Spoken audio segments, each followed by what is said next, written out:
दूसरी बात है कि जो जिस शैली में हम पहले करते थे, अभी थोड़ी अपनी शैली बदलनी पड़ेगी।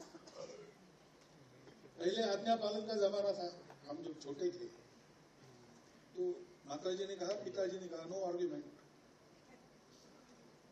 चुप यानी चुप। श्रद्धा भी थी, उसको कोई प्रतिक्रिया नहीं होती थी। मालूम था कि जीवन देखा है इन्होंने, इनके अनुभव से ही सब ठीक रहेगा। तो अभी ऐसा नहीं है, नई पीढ़ी प्रश्न पूछती है, उनको तर्क बताना पड़ता है। जो सारा भौतिक साधनों से प्रचार का मारा उन पर होता है, उसमें से भूल भुलैया उनसे उनको बाहर निकालना पड़ता है। तो एक तो बहुत अधिक अपनापन देने की जरूरत है, समय देने की जरूरत है और संवाद करने की जरूरत है। डिक्टेशन नहीं, डिस्कशन, ऑर्डर नहीं, कॉन्सेंसस। आज परिवार में बातचीत बंद हो गई है।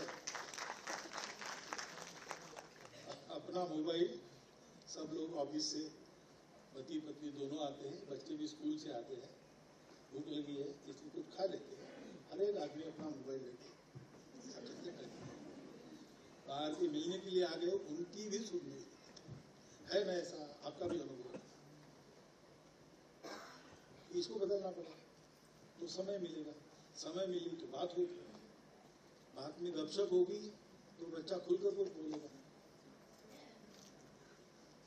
बच्चा अपना कितना भी दूर चला जाए, जीवन में उसको अनुभव जरूर आता है कि हमारा अपना क्या है, इसका महत्व दुनिया में है।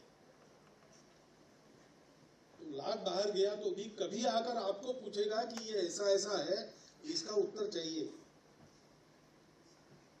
क्या है, हमको जैसे पूछते हैं, विदेशों में तो पूछते ही है कि भाई ये बंदर के मुख जैसा भगवान और हाथी के मुख जैसा भगवान, ये क्या मामला?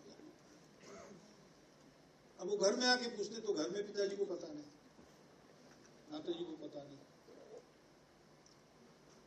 टेक्स्ट बुक में आना चाहिए, ठीक है, टेक्स्ट बुक में आना चाहिए, कोई बात नहीं, लेकिन टेक्स्ट बुक पर बच्चों को छोड़ देना है क्या?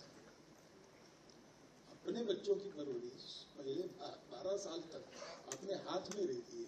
हम कुछ उनको बताएंगे कि नहीं, तो हम सीखेंगे कि नहीं, हमें जानकारी लेनी कि नहीं, ये करना पड़ेगा। उसके आधार पर उनकी जिज्ञासाओं का समाधान करना पड़ेगा। जो हम उनको बताएंगे वो अपने जीवन में उनको दिखना चाहिए। अभी ऐसा नहीं मानेगी नई पीढ़ी, जो आप कर रहे हो वो बोलो।